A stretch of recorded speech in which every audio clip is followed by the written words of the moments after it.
Hey everybody, and welcome to the Just Okay podcast with Whitney Ledesma. Hi, and welcome back to a solo pod episode of Just Okay. Why am I doing this? I'm also recording another episode today, later with Dulce Mac. But I thought, you know what? I need a rant, and this is fine. This is a way to do it. I got my hair done yesterday by the lovely Grace Kirk. I think it looks good. Let me know what y'all think. God. So today I heard something, and it made me need to, you know what? Come on here. Let off a little steam. Is this a healthy way to do it? Maybe, maybe not, probably not. But I'm going to do it anyways. So I was seeing a guy, and it was the most toxic thing I've ever been in. But it's also one of those on and off again things. But we were on for like 3 months, 4 months for the first part. And I just found out he's told people we were never together. This homeboy lived in his fucking car, moved in with me because I'm a dumbass, never officially like moved in, but when he was in town, which ended up being a lot of the time, he would stay with me, buy groceries, cook dinners for us, but he was telling people we were never together. And that's, why are you gaslighting me after the fact? What the hell, man? Are you trying to leave your options open? Oh, yeah, I live in my car. I just need to be free. Yeah, my dick can't get hard, but this is what I have to offer the world. Fuck you, bro. Fuck you, bro. Like, the idea of someone just being like, yeah, I was never with her. What? Why? Lie for no reason. What? You want to keep all your options open because you have so much to offer?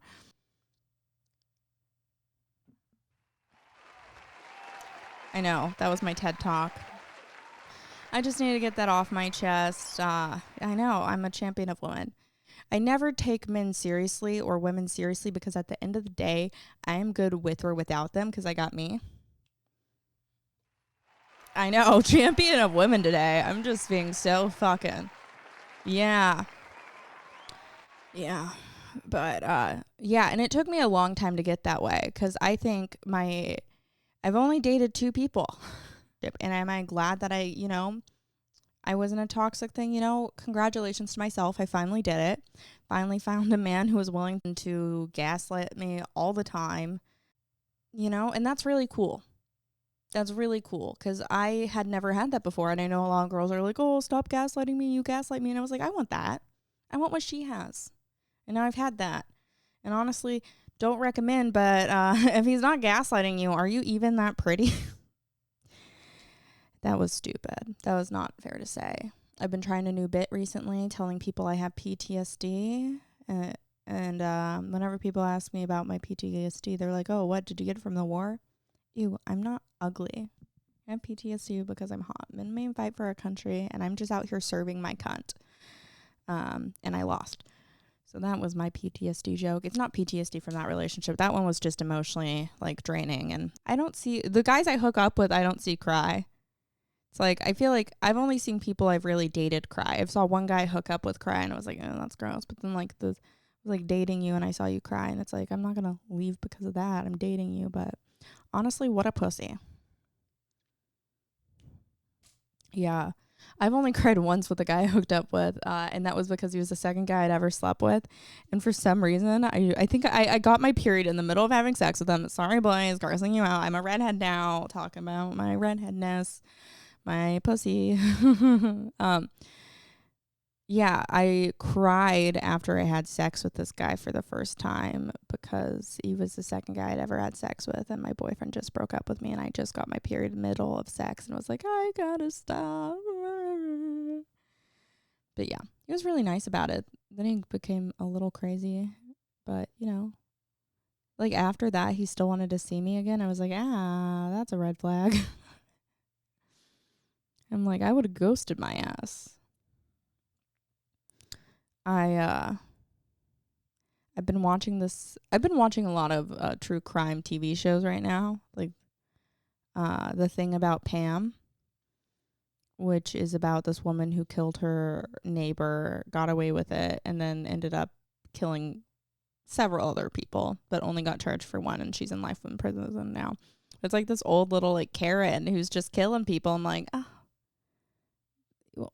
what you doing out there, bud? You know, like, Karen, let me talk to your manager. Let me talk to your mother.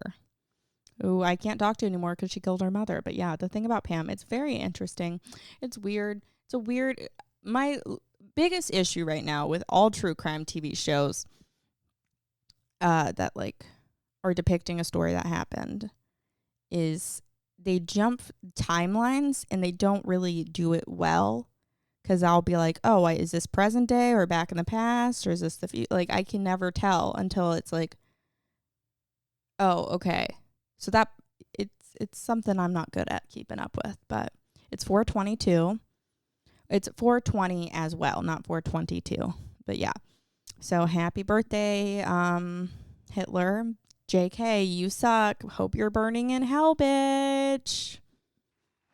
That's for me saying that, not for Hitler. That'd be sad. That'd be weird. Ah, God. I'm honestly on scary land even mentioning that name. But yeah, it's 420. I haven't smoked weed all day. I almost want to do a boo sound or the applause, but it's just like I needed to be productive this morning. I have been so lethargic. I was going to say melancholy, but I've been a little lethargic lately. I have really bad clinical depression. Guys, it's not just situational. It's like my brain doesn't make chemicals. It's just different, you know? People, you know, they're like, what's wrong with you? And I'm just like, I'm just different. Yeah. I don't have a certain enzyme either in my brain. I don't know what it's called, but my siblings got the test and all of us have it. And so it makes it harder for our medications to work too. Just quirky. But yeah, I've been a little depressed recently, and it's like one of those like, why am I have no reason to feel this way. Why do I feel this way? I feel sad. There's nothing sad going on. And then I'll just be like in bed for like, you know, like hours on end during the day of like doing nothing. And I'm just like this, I should get up. I should be doing something, but I just can't. I don't know what is wrong with me. I think part of it is just feeling overwhelmed with stress, because I think anxiety fuels my depression a lot. I'll get anxious about stupid things like, oh, my dog's going to die. And it's like, yeah, no shit, my dog's going to die one day. But now I'm sad about that. I also do have a lot of real life issues going on, you know, but the fam bam isn't fun stuff to talk about. It's not hot goss. It's like, what? My siblings on heroin again? Okay. Wild time. I will say there are positives to having a sibling that is a heroin addict, because I was the wild child. Then heroin walks in and it's like, I don't look too wild now, do I? Looks like dyeing my hair blue wasn't that crazy, Mom. Looks like I'm not the crazy kid after all. Makes you wonder. It makes you think, you know? It makes you think. But yeah, it's I think I've gotten really good with compartmentalizing. Like, I don't even know if I said that word right. It sounded really weird when I said it, compartmentalizing. I think I just pronounced every syllable way too much. Compartmentalizing. I think I've gotten pretty good at that, because if I don't do that, I'll just get really sad and think about how my family is doing and stuff, and then I get really sad and depressed about it. But you can't control anyone else, which is probably something that I should remind myself more. Because yeah, it'd be nice if people acted this way, but I'm not in charge of them. I don't control them. But then also, like, yeah, my sibling is a heroin addict, and that's okay. That is what it is. I can't change that. I can't, you know, and I can't keep into contact. I have zero contact with them right now, because that's something that is like, you know, just a rule for myself. I'm like, if you're using heroin, I'm sorry. I just like, it's kind of a turnoff as a friendship, you know. It's like, guys, heroin's a lot of fun, I'm sure, but it's just like, it's kind of a Debbie Downer. It's hard to be around people who are using drugs heavily like that. I know whenever I was heavily using alcohol and like abusing it, it just wasn't fun for people. It became super selfish at a point, and I'm very fortunate that I realized that eventually, but I didn't realize it for a long time. I was a really selfish user You know, even with cocaine, I was really selfish, and I'm glad I don't do it anymore. That one's hard. It's a lot easier to not drink than it is to not do blow. But like, I can't do either if I want to be successful. Also, so many people are dying, so it's just not worth it. But like alcohol, I mean, I would get blackout drunk, and what's my plan? Force my friends to take care of me? Like, that is not cool to put on other people. I was thinking about it the other day, and I have gotten blackout drunk on so many dates by 9 p.m. I was seeing this guy Morgan for a while, and for a minute, not a while. He kept going back to his ex-girlfriend. Sorry. Yeah. Also, side note, I have asthma, so all my coughs sound like a fire truck honk or whatever, according to my siblings that I don't talk to anymore. But yeah, I was saying something. Why don't I remember what I was saying? Oh yeah, I don't know. I would just get like drunk and force other people to deal with my issues. Like, oh, I get drunk and black out. Well, I'm not taking care of myself. I'll make my ex-boyfriend do it. I was never boyfriend or girlfriend with this guy, but like, you know, and like I went on like so many dates with this guy, and there are at least 3 instances in the span of a couple weeks we were seeing each other that I blacked out on a date, and that's embarrassing. That's fucking embarrassing.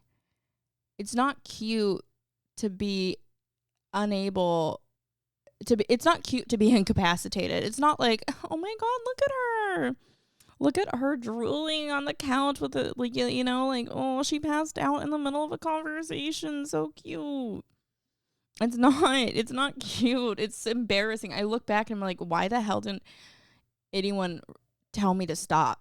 And like, you know, it's no one else's business. It's also an uncomfortable position to be in, because I have plenty of friends who I'm like, they should stop drinking, but that's not my place to say that. I think everyone hits their own version of their rock bottom. I know I joke about my rock bottom a lot, but in reality, I had sex with people that I don't remember doing that, and it's something I wouldn't have done sober, and it was really scary. It's really scary. And I was like, I don't want to die. I want to be successful. I don't want to, you know, like, I'm not saying these guys did anything to me.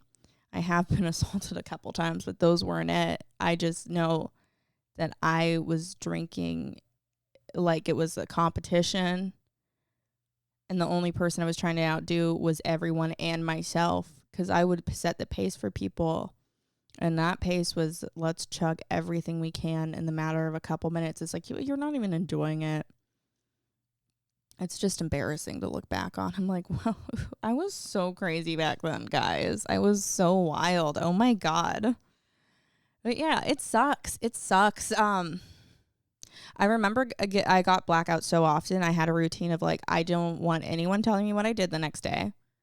Because it was shame. You felt a lot of shame with it, being like, yeah, I don't remember that. I'm so sorry. But then, were you really sorry? Because I kept doing it. I kept doing the things I apologized for. Yeah. A lot of me drinking on dates, though, I do know was because I was nervous to go on these dates with these people. But, like, that's not an excuse. Also, don't put this on them. God, I'm just like, oh, I was so crazy. Oh, wild gal. Yeah. It's just also triggering to be around my siblings, because, like, so here's the family dynamic. I don't get into this often.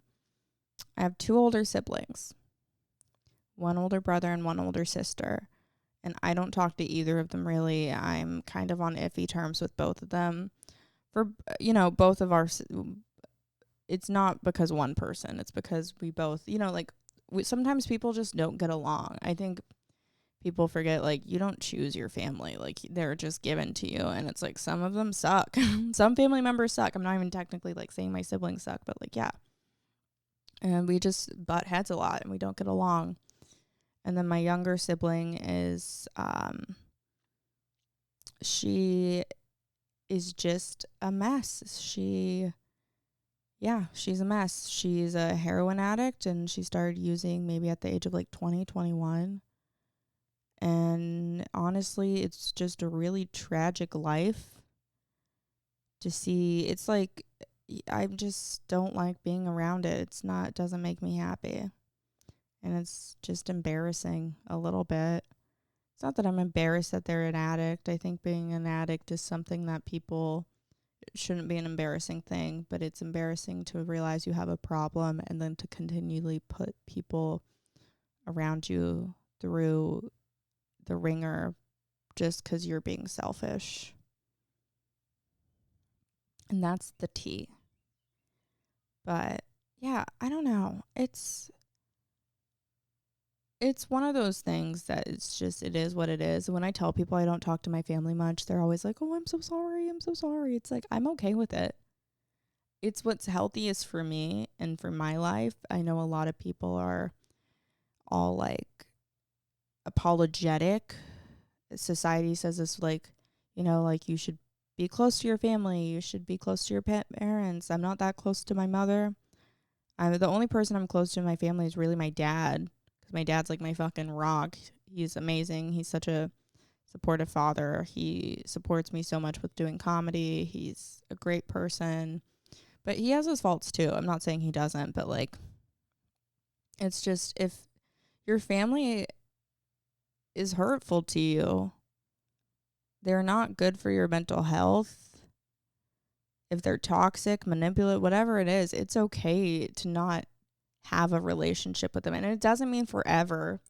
Like, I didn't talk to my mother for 2 years in college.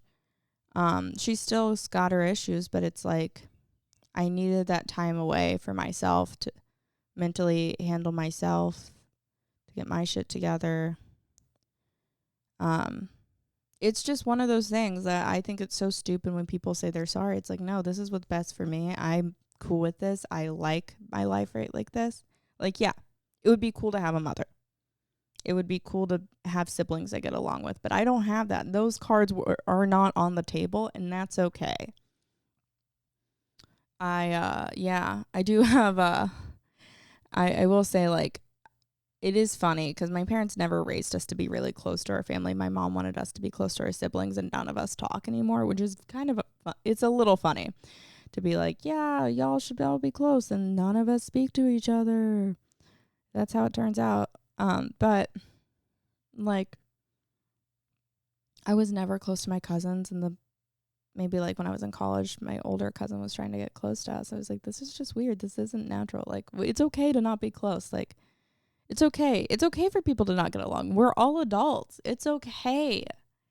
I'm not going to force anything because that's just not cool. Like, I care about you. It doesn't mean I don't love any of them. I love them all. I just, like, don't have the capacity to deal. Also, my cousin lied about my sibling using meth once. Because, does my sibling do heroin? Yeah. But they don't like uppers. And I know that. Is heroin an upper or a downer? I have no idea. I honestly don't know a lot about heroin. I'm sorry. I'm sorry, guys. I wish I knew more to tell y'all. I will say, when I was in high school, even like now and in college and now, I love watching opioid epidemic like documentaries on YouTube. I just find it fascinating. It's a really sad and tragic thing that, is stricken the US, but it is very interesting. Not gonna lie. Very interesting to learn about. It's really sad. It's crazy though, like Vice documentaries and who's like all these documentaries about it. They'll film people using these hard drugs. I'm just like, I mean, I know you can't stop them. They're going to do what they want to do, but like, is that legal? Is it legal to be filming people doing heroin? Like, it's weird. It's a little weird. They're like showing like, yeah, I do this. I know one of my friends, Mario, he used to be a heroin addict. He's been clean for like years, but he told me he used to use Fiji water for his heroin. I was like, that is terrifying. Oh, I don't like needles. Needles gross me out. I'm like, I'm good with getting tattoos, but I'm like, I could never. Yeah, it's a gross thing. I'm just like, ew, heroin. Is it even organic? But yeah, that's just one of the things. I also feel like I've told y'all all this before about the alcohol stuff, so I'm sorry if I repeated anything. I've just been kind of like, I needed to get some stuff off my chest today. Yeah. I just want, I don't know what I want. I don't know what that statement was even going to say after. I was going to say, I want to be happy, guys, and heroin makes me happy. No, it doesn't. I don't like heroin. I've never used it. Never will. Hopefully, ears open. But yeah, I think everyone just is on their own life journey, which is very true and accurate. But like, everyone needs to go through what they got to go through, and growing as a person can be hard, and so I wish the best for all those people, but far away from me, because I'm on my own journey trying to get mentally healthy and handle myself. Like, why am I going to let someone else bring me down? My biggest priority is me and like my mental health. Yeah. I love how this podcast episode started with me like ranting about this guy who was like shit. And now I'm just talking about heroin. I don't, and you know what? I was triggered, and it wasn't healthy, and I'm glad we're not together, but it hurts a little bit because you also, I think, you want someone to regret it and want someone to care, but I kind of just realized like today, like he's never going to. You can never, and like if he does, cool, but like also I don't think it'd be good if he did. I learned a lesson, and that was my blessing. Should I start rapping? That's my beatbox. I feel like that's all I have to say about today. We talked about guy who lived in his car that couldn't get hard. We talked about true crime documentaries. The Thing About Pam, highly recommend. Along with the girl from Plainville. More like the girl from Oddballville, because she's crazy. That's the one's about the girl who texted her boyfriend to kill himself, and he did. Sad. Spoiler alert. It's sad. And that one's weird. That's weird. It's weird because she like sings Glee and like rehearses the line to say to other people. I was like, oh my God, is she a sociopath? It's crazy. Freak. Isn't just me or sociopaths just a little weird?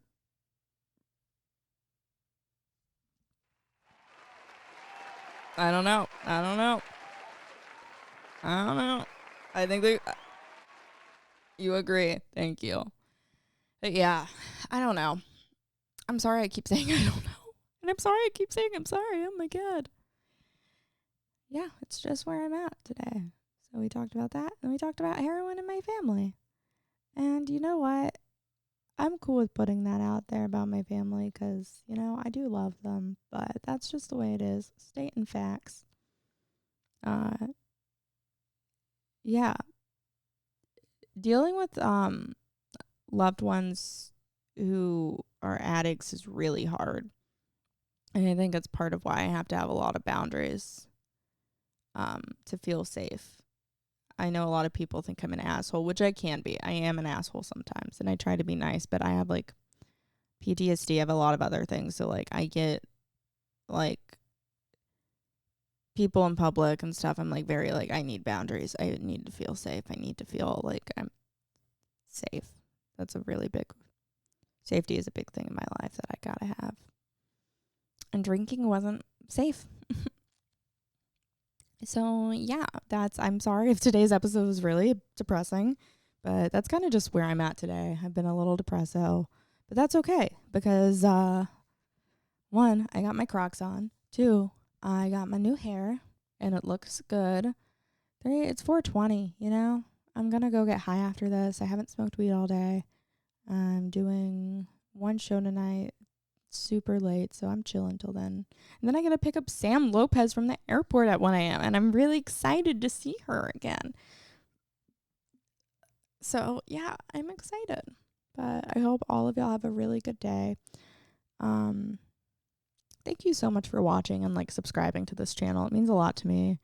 I don't like having to ask y'all to subscribe, but if you aren't, it'd be really cool if you did. Please leave a like, comment, blah, blah, blah. I appreciate you, and I hope all of y'all are having a good day. Hope you're getting enough water. I hope you're hydrated. Hope you're wearing sunscreen. I hope you're getting pussy or getting ass, whatever you need. But, like, consensually. Consent is so cool. Consent is really lit. I really like consent because it's like, you know what? Like, oh, you didn't want it's like not having consent is like giving someone puppies they didn't ask for, and now they're just like, well, what do I do with this? Now I have to deal with this, and I don't want this, except it's not as cute. It's traumatic. That's what consent is, and consent is great. Consent is the bee's knees. I like how I ended that on this rant. Okay, I'm so sorry. I'll finish that thought later, but I love y'all. Thank you so much for watching. Consent is the bee's knees. Bye.